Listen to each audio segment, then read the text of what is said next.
কি কাজ আপনাদের? আমাদের কাজ তাহলে এখানকার রানওয়ের কাজ। আমাদের কি কোনো জানের মালের মূল্য নাই? আমাদের অবস্থাটা দেখছেন আপনারা একটু? এটা কি আমাদের শাস্তি দিচ্ছেন আপনারা? আমরা কি আমাদের কি বিমানে টাকা কি কম নিছেন না আমাদের কাছে পেমেন্ট পাবেন? আপনি সাধারণ পাবেন, আমার কোনো দাম নাই না। টেকনিক্যাল রিজনেই এটা কি হচ্ছে? আচ্ছা ম্যাডাম আমরা আসি। এই যে আপনাদের সিনিয়র স্টাফকে দেখেন, এখানে সিনিয়র স্টাফ কোথায়? দেখেন কালকে থেকে আজকে পর্যন্ত আমাদের কোনো খোঁজই নাই নাই। কোনো কালকে থেকে এই পর্যন্ত কোনো খোঁজ খবর কোনো কিছু নিচ্ছে না বাংলাদেশ বিমানে। 8:30টায় ফ্লাইটের কথা, সেখানে 9:40 এখানে বিমান ছাড়ার পরে এখানে এসে নাগপুরে ল্যান্ড করছে।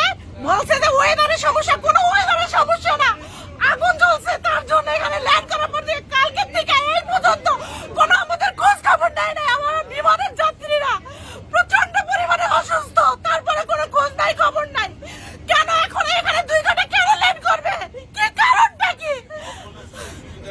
কোন ধরনের সুযোগ সুবিধা নাই, কোন ধরনের সুযোগ সুবিধা নাই। আমরা কি মানুষ না? আমরা প্রবাসী বলে কি তাই বলে আমাদের সাথে এরকমটা হবে? আমাদের বাচ্চা কাচ্চা পরিবার আমরা এখানে আসি পরিশ্রম করে, আমাদের কি কোনো দাম নাই? কেন বাংলাদেশের কি সরকারের কোনো কর দিতে নাই? ডক্টর উনিস কি করতেছে? উনি কেন এরকম করতেছে আমাদের সাথে? আমাদের পরিবারের সাথে যোগাযোগ করতে পারতেছি না, এখানে না ওখানে না, কোনো খোঁজও নাই নাই। কোনো ধরনের না। এয়ারপোর্টে বসে রাখছি। বাচ্চা অসুস্থ, মানুষ অসুস্থ, দেখেন আমার অবস্থা হলো কি অবস্থা দেখেন আমার। প্রত্যেকটা যাচ্ছে প্রত্যেকটা এই ধরনের হবে।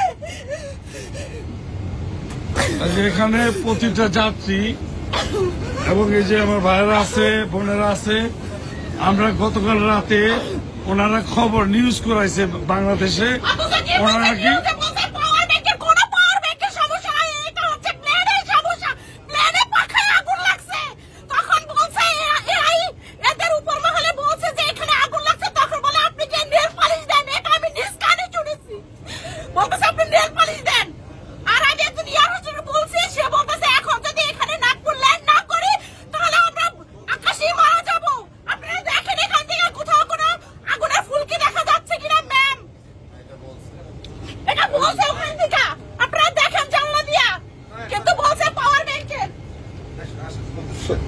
এখানে আমরা গতকালকে ফ্লু করছি বাংলাদেশ থেকে দুবাইয়ের উদ্দেশ্যে BG347।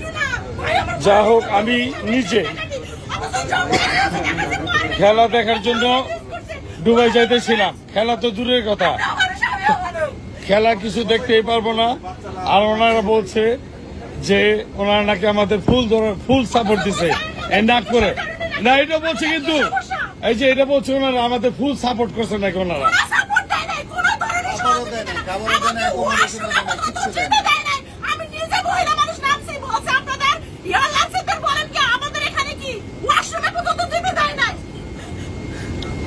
যাকে হলো বাংলাদেশের বিমান যারা আসে, বাংলাদেশ বিমান আসলে আমাদের একটা প্রতিষ্ঠান এবং এটা আমাদের জন্য, আমাদের বাংলাদেশের জন্য একটা লস্ট প্রজেক্ট।